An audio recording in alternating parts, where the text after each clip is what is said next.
What's up, fam? What's up, Kevin? What's up, Angeli? Thanks for coming by. I'm going to talk about fitness tonight. I'm going to send this link to one person, and then we'll get started. I will be able to see your comments in the chat on my phone. So if you have any questions as we roll, please throw them down there.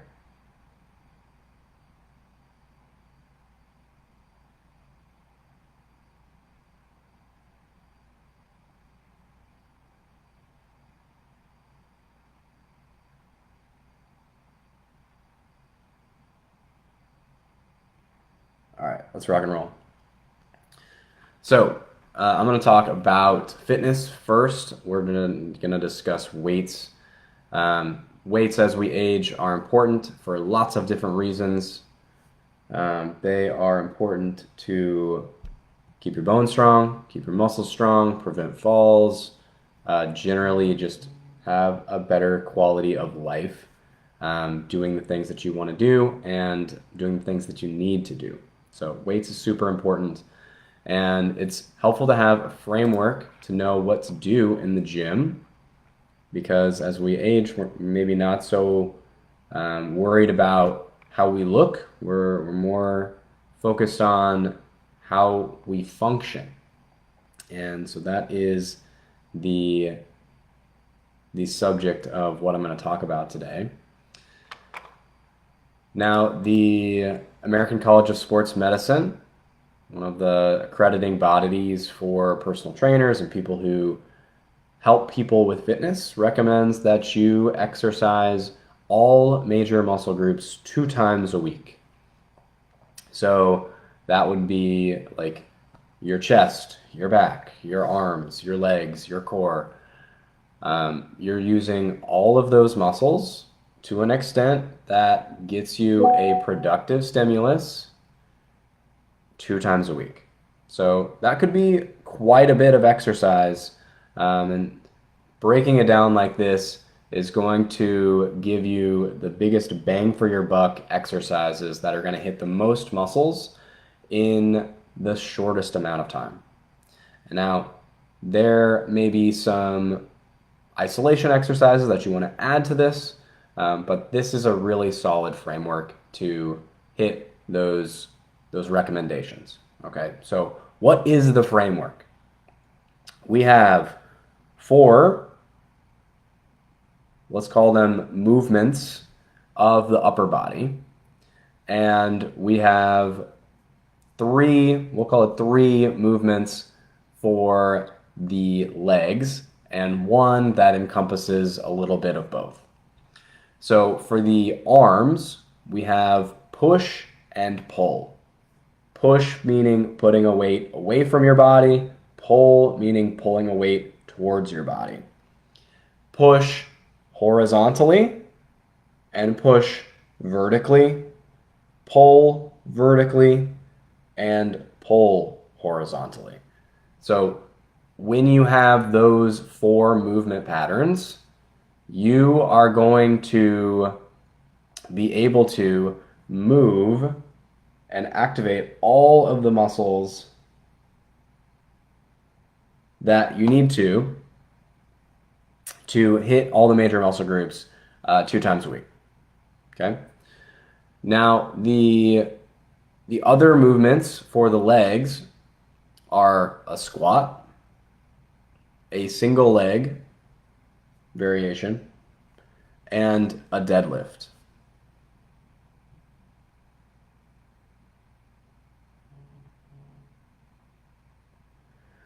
So those are the 3 leg movements. Squat and deadlift can be similar.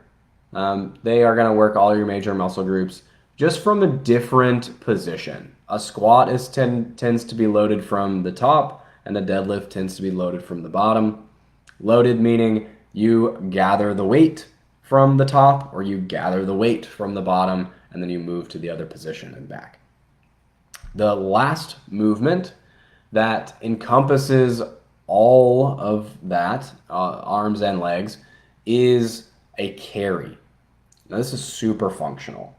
because whether we're carrying grandchildren or we're carrying laundry baskets or tools out in the yard, you're going to be carrying weight of some kind at some point. And we want to be training in a way that we're facilitating that and making it easier.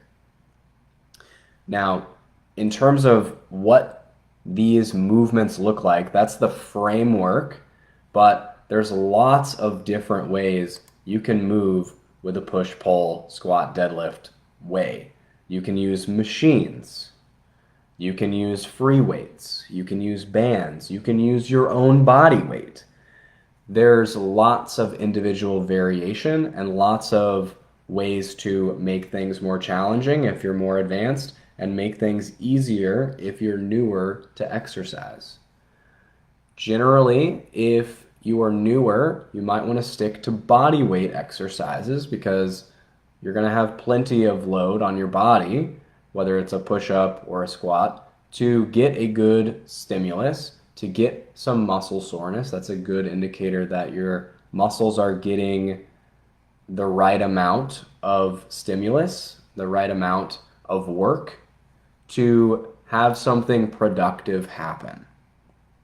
Now, if you have a labor job, you might need to move some weights, use some machines in order to get that work feeling, to get that, oh yeah, I'm sore, I did some stuff in the gym feeling. Bands they're somewhat advanced, I guess. We use them a lot in rehab. Bands get more challenging as you move through the range of motion because the tension gets harder and higher as you stretch the band. So that's why it's more advanced, because the resistance changes as the movement goes. Whereas your body weight or a weight machine or just a weight in general is fixed. The weight stays the same as you move throughout the movement. And so that's less advanced in this perspective, in this frame here.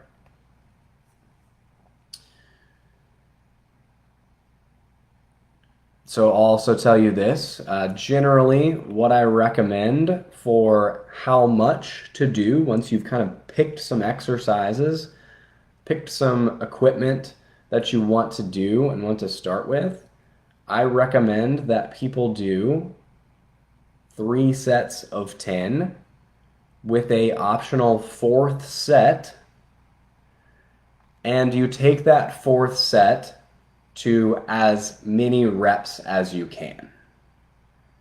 And that 4th set is important because it informs you on the weight on the exercise that you selected. So if you did 3 sets of 10 for your bench press on the machine, the chest press machine, and then you did your 4th set, and you got 30 reps before you couldn't do any more, that tells you that that weight is pretty easy for you. Now, if you're ending the 4th set at like a 10 reps or maybe 12 reps, then you know that that's a pretty good resistance for you. That's pretty close to where you want to be. You want to be ending your workouts, ending your exercise at a point where you're close to failure. And that's where we see the best results for our time, is when we're exercising every set close to failure. So true muscle failure would be like, just can't lift another rep. 0 left in the tank. What we want to be close to is 2 reps. Between 0 and 2 reps left to before you would not be able to move the weight anymore or your body anymore. Now, for some lifts, that's more dangerous than others. Bench press, perhaps squatting. You don't want to necessarily fall on the floor, um, especially not with weight. So there is some wiggle room there. But generally we want to be lifting weights at a capacity that's close to, an intensity, I should say, close to your maximum workload, the maximum that you can do. So that's what I generally recommend. 3 sets of 10, optional fourth set, and that informs you on the weight. If your fourth set is like 3, that tells you that maybe the weight is too heavy. Maybe it's too much weight because you're not able to sustain that intensity and you're burnt out already. If you're ending at 10, pretty close, that's where you want to be. If you're ending above 20, then I would recommend increasing the weight the next time you do the workout. And that's kind of how you can gauge where your weights are at. And I use that fourth set a lot. And I use it a lot in the clinic as well, especially when I have athletes that are looking to return to sport. We're looking at how many reps can you do of this exercise. Now, machines are going to be much safer to take to true failure because a lot of times when you go down to the end position, the machine is going to take the weight from you. It's no longer going to be on your body. So I would recommend, like, if you're going to really try to go to failure, to maybe start with machines to get an idea of what your body can do. Another thing that's really important when we're talking about working out is warming up. Doing some sort of good warm-up is key. Now, what a warm-up does is it warms up your joints, it gets your heart rate up, lubricates muscles and joints that we're going to work. So it just really primes your body to be ready to move, basically. And perhaps there's some good evidence for injury prevention, perhaps. Now, what I'd recommend for a warm-up is 5 to 10 minutes on some sort of cardio machine, or perhaps a walk. My personal favorite, since I'm big into hiking, is turning the incline all the way up on the treadmill and walking for 10 minutes. It's very functional, very specific for the thing that I like to do and I need to be good at. And it's a good first getting in the gym thing to do. Now, the next piece of your warm-up, that's the first piece, is just some sort of cardio. And 5 to 10 minutes. This is not a 45-minute cardio session before your workout. And I'll explain why in a second. But 5 to 10 minutes. The next piece is some sort of more specific kind of movements. We want to generally get the body warm with the cardio machines and then be more specific for what we're going to do. And let's say you use my workout framework. You're going to do push, pull, squat, deadlift. What you do is you just do those movement patterns in something that's easier. It's less weight. It's a different exercise that's easier for your body. And those things are going to prime your body for the specific movements that you're going to do. Now, this is also a good time to do any rehab. If you're transitioning from PT to fitness, you might have found some really good exercises that you like. You could have foam rolling in there, some dynamic stretches. Perhaps you have just some general movements that you really felt good doing at the end of your PT time. Now, we don't want to statically stretch during a warm-up. Static stretching is you bending over, touching your toes, holding for 30 seconds or a minute, and just holding that position. Okay? You don't want to do that in the beginning, especially if you're going to lift weights. You want to do that after the fact, after you're done working out, because what you've done when you statically stretch is you've taken your muscle fibers and you've kind of pulled them apart a little bit. And what that does is that reduces the ability for the muscle to contract. And that's the last thing that we want when we're going to lift heavy stuff. We don't want to reduce our performance when we're going to do that. So, unless you're specifically in your workout trying to do flexibility work and you're going to stretch for the whole session, then you should not start with static stretching. You do that at the end. Now, another thing you should do at the end, I mentioned before, is if you do this, if you're going to do both weights and cardio on the same day, you want to do it after the weights. Because weights are typically more dangerous.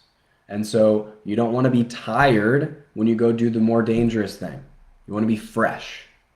So you do your weights first, and then you go on and, what I do is I cool down. But what you want to do if you're going to do both weights and cardio, you do weights first, and then you do cardio, because it's pretty rhythmic. Like, as long as you don't have any heart conditions or anything like that, the risk is pretty low in hurting yourself during steady state cardio. So we got warm up, weights, cardio, and then cool down. And cool down looks very similar to the warm up, like rehab type exercises. Now, I'm actually reading off of a little PDF that I have made to help people with this framework, and it's got a lot of things that I'm not going to talk about on here, but I have exercise library links. I have like how to gauge how hard you're working, questions, definitions, lots of things for people who are just really getting into their fitness, their weights for the first time. So what I will do in the comments after this is posted is I will put a little blurb about what is contained in this document, and if you want it, you'll just reply and I'll send it to you. So this has a lot of good stuff in here. I actually made this to when I was first looking at coaching while I was still in Dallas. I made this as a bridge program.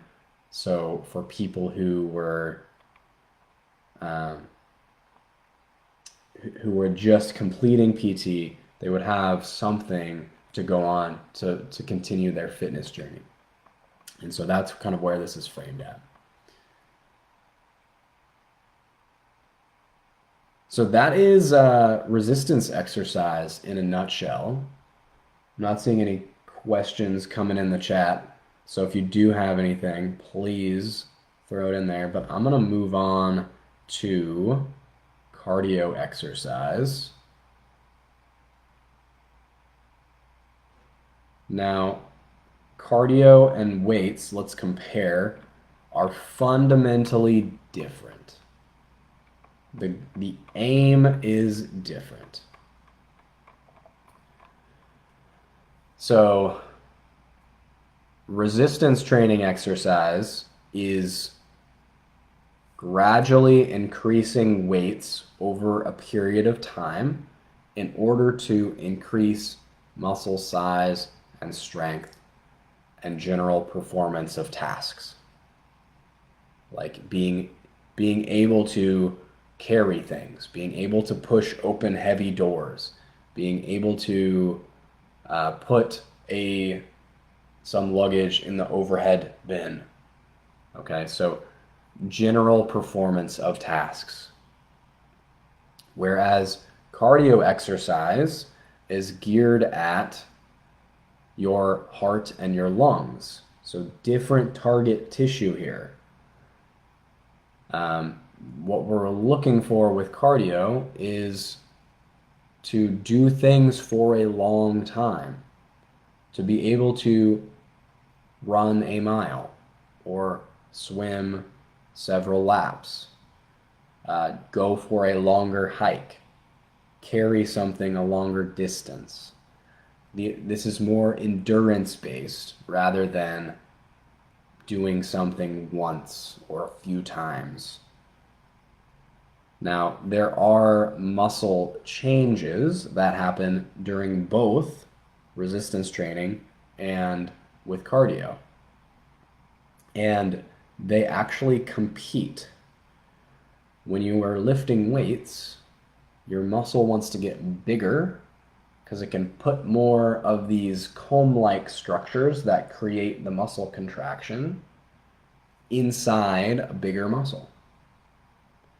Whereas when we're doing cardio, when we're doing distance, we want a very efficient exchange for oxygen for energy. And that requires a smaller muscle because some of those nutrients are going to diffuse into the muscle. And like imagine you've got your hose, right? The hose is sitting out in the lawn and you've poked little holes in it. And when the water runs through it, those holes kind of spray out and water some of the grass nearby. So that hose is your blood vessels, your arteries, and as the nutrients and the oxygen go to the muscle, they diffuse out of the blood vessel and go to the muscle and produce all the fun stuff that we want to happen. So if you have a big muscle, it takes longer for that nutrient to diffuse into the muscle where it needs to be. So that's why when you see marathon runners, they tend to be very thin. That is an adaptation to make your muscles really small so that diffusion of nutrients is very efficient. A big guy running lots of marathons is going to be very inefficient to get the nutrients into the muscle where it wants to go. That's the fundamental differences of cardio and weight training. Cardio is going to have more longevity effects in terms of decreasing your all-cause mortality, decreasing your incidence of getting heart disease, diabetes, all these kind of chronic diseases that we definitely don't want in our old age. And it's also going to increase your endurance to do things. Whereas strength training is more about doing one heavier thing a few times or one time. Lifting something, flipping the mattress over,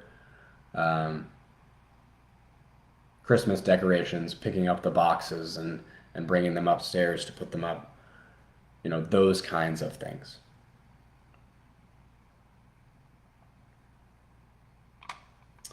So those are the core differences. Oh, and I haven't even talked about how we do cardio exercise. So cardio exercise, we're going to work our big major muscle groups again, but in a more rhythmic and sustained way. So you can think of running, getting on the recumbent bike, doing swimming, using the rowing machine. All of those things are rhythmic and using big muscles in our body, and we're going to do that for a particular amount of time. And that's what produces the heart to pump, produces the need for the heart to pump to get nutrients to those exercising areas. Now, with cardio, we have what's called a dose response of exercise.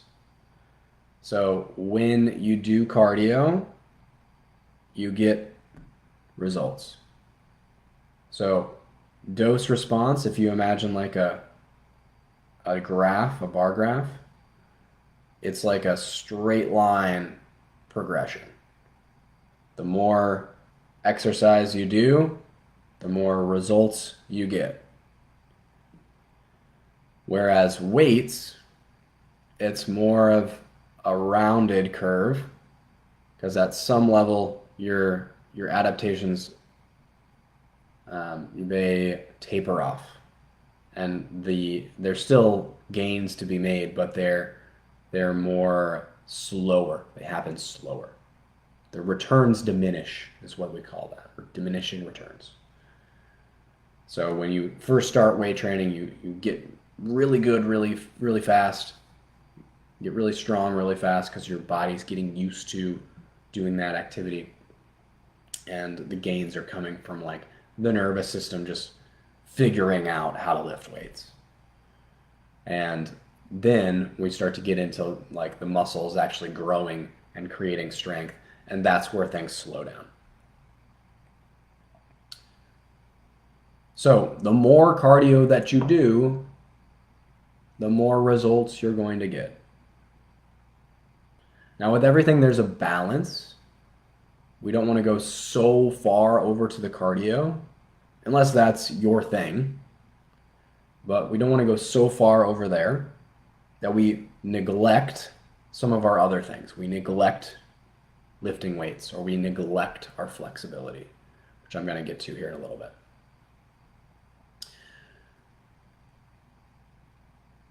The American College of Sports Medicine recommends that you get 150 minutes of moderate intensity exercise per week, or 75 minutes of more vigorous cardio exercise per week.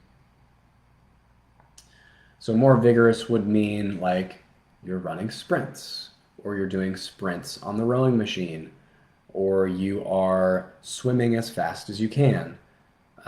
You're doing jumps or sled pulls, or something that you might see in a CrossFit gym where it's higher intensity, and you're not going to do that for 45 minutes. You're going to do that for maybe a minute and then take a rest break, and then you're going to do another minute and take a rest break. And that is called high intensity interval training, where you're getting your heart rate up really high, really fast, and then you're resting. And then you do it again, and then you rest. And you get your heart rate really, really, really high, and then you do it, you rest again. And that's the interval. Work, you rest. You work and you rest. Work and you rest. So that would be more of the vigorous side of cardio. And both are good, and both create slightly different adaptations in the muscle and in the heart tissue. So it's good to do a little bit of both, to do some higher intensity cardio and to do some steady state where you're just rocking and rolling for 30, 45 minutes on the bike, on the treadmill, on the rower, whatever you like to do. So that is cardio exercise.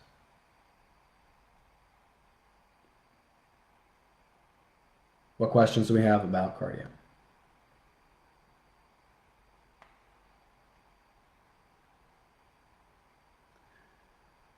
If you don't have any questions, I'm going to move on to flexibility. Flexibility exercise is often neglected more so than either exercise, I would say. Like if you're into exercise, you're probably doing some sort of resistance and some sort of cardio. But you can also take this same progressive mindset of getting better and better over time to flexibility. And it all depends on what you want to be able to do. But if you want to sit on the floor with your grandkids, you need to be able to cross your legs. And if you can only sit in a chair and you can't even get your knee halfway, your ankle halfway to your other leg, you're going to have a hard time, first off, getting on the floor, and then you're going to have a hard time sitting on the floor once you do get there. So, mobility is like creating the potential to do movements. Call it degrees of freedom. The, the more mobility that you have, the more options that you have for which to move in. And if you are very tight and stiff, you're going to live in a very small box of options that you can move through. And so mobility is a really good thing to work on in concert with some other things. And what I typically recommend and how that might be performed and how that might look in a routine is doing some mobility every morning. You get up, you start your day with a workout, but it's mobility or it's rehab where you're working on a spot of your body that hurts you. And you start your day and you end your day with those things. Now, in terms of mobility, we have lots of different things. We have static stretching, where you're sitting and holding a muscle stretched for at least 30 seconds. We have research that says the longer you hold, the better. And we also know that the more intense the stretch is, the more gains that you're going to get in terms of your time.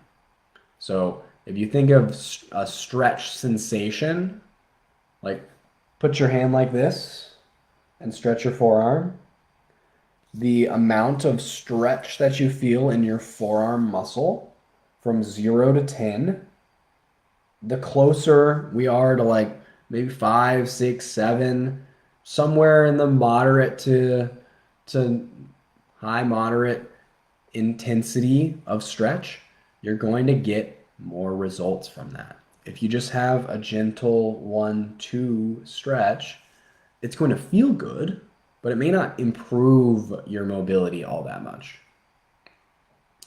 So I hope you're seeing a theme here in terms of what we know from the exercise science research, that the intensity that we do these exercises matters.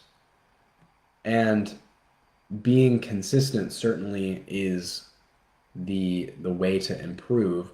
But if you're consistently operating at a moderate to moderately high intensity during your exercise, you're going to see results from the work that you're putting in.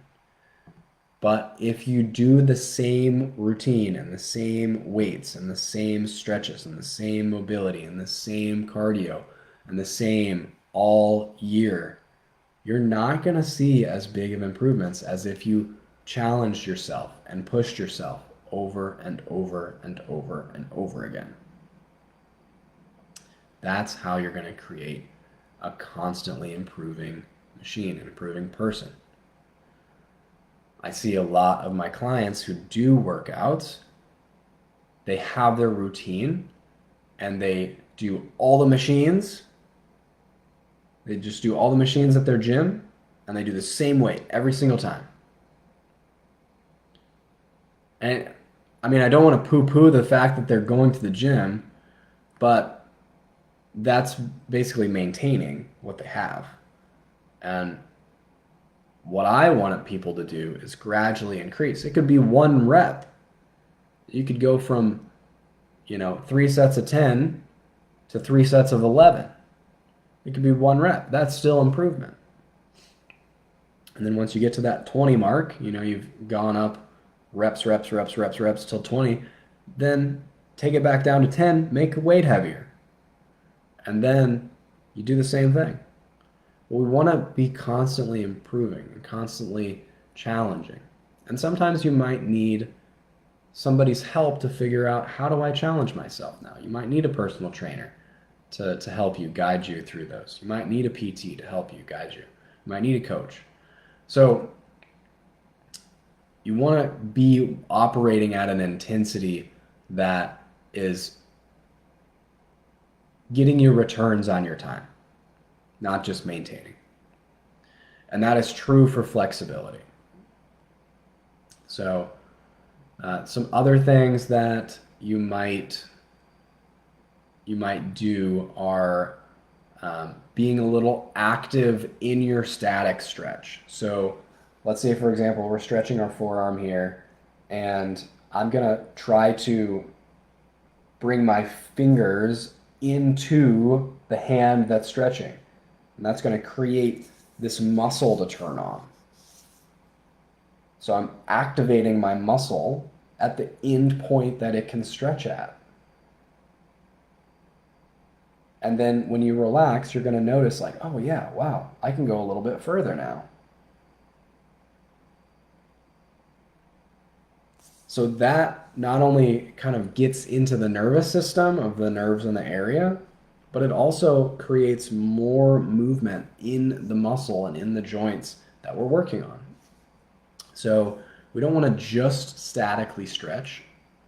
Static stretching is a great place to start. We want to be active in these static stretches and try to use our muscles and use the opposite muscle on the opposite side in which to deepen the stretch that we're getting.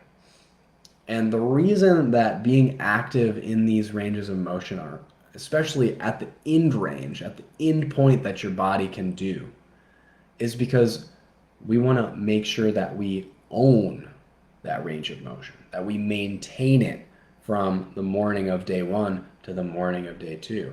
We don't want to have to do the static stretch from a previous range of motion the same over and over and over again. We want to get more motion and build on it and get more and get bigger, get more motion.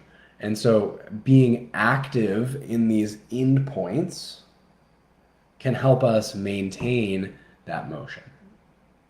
Another thing that's powerful in terms of flexibility is utilizing the new motion, not just with an isometric, but utilizing it in a functional way.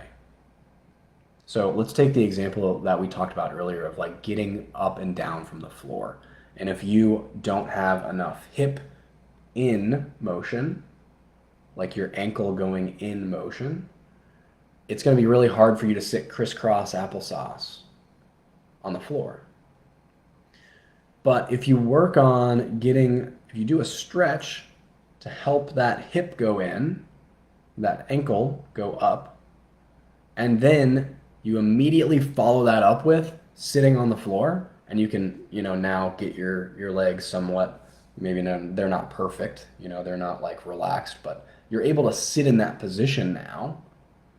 That's going to be so much better maintained from day to day than just doing the stretch and then going on with your day. So that's how you kind of maintain the mobility that you're getting, is you're using it now. You're owning it. Something to note too that's helpful for flexibility is you want to do sets of mobility, just like you might do for your high intensity interval training or your weightlifting.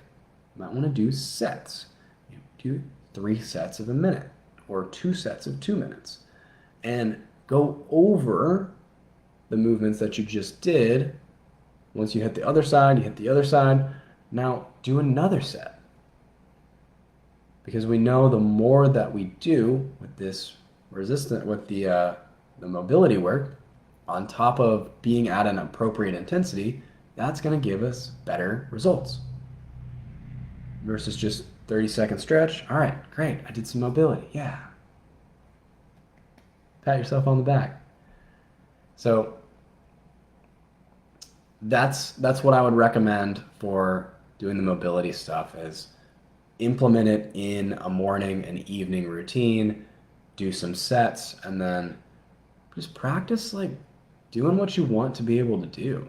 If sitting on the floor is important, and you're saying like, man, that's really hard to do, then do it a little bit. If gosh, I don't know. What's something else that other people have? Like getting your arm overhead. I see a lot of patients that, like, let me see how hard you can raise your shoulder. Like that's functional. You're getting the cereal bowl out of the cabinet with that, but that's not really great mobility, you know? We can get our shoulder behind our ear normally. I'm a little stiff, but I'm like in line with my ear. You should be able to get your arm pretty much to straight up and down. I could go on and on about mobility, but I'm actually creating a little asset that has some exercises for mobility exercise. So that's coming in the near future. But that's our mobility stuff. And that is kind of the tail end of what I wanted to go through today. We talked resistance training, we talked cardio, and we've talked mobility now. Hopefully you've got a pretty good idea of how to implement those now. I'm going to drop, obviously, this framework PDF. If you want that, please don't hesitate to put it in the comments, and I will send it to you. But that's all I've got for tonight. What questions do we have?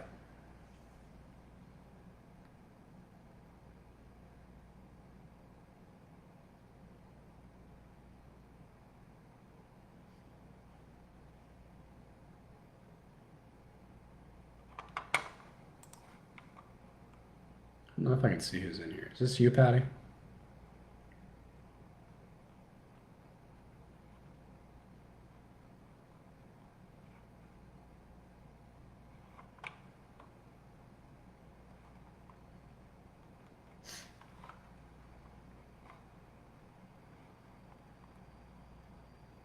All right, I'm not seeing any questions coming through here. So I'm going to bid you good night. Thank you so much for stopping by and hanging out.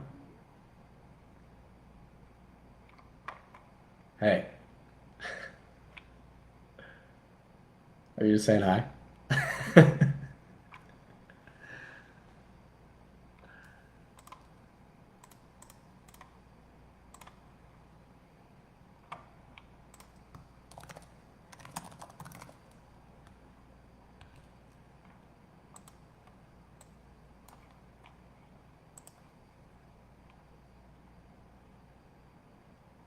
Okay, I think you're just saying hi. That didn't come up on my phone. Anyways, guys, have a good night. Thank you, Kevin. Thank you, Patty, for coming along. Hopefully you learned something. If you have any questions about stuff we talked about, please shoot me a text or send me a comment. All right, fam. Much love. Have a great weekend. Talk soon. Deuces.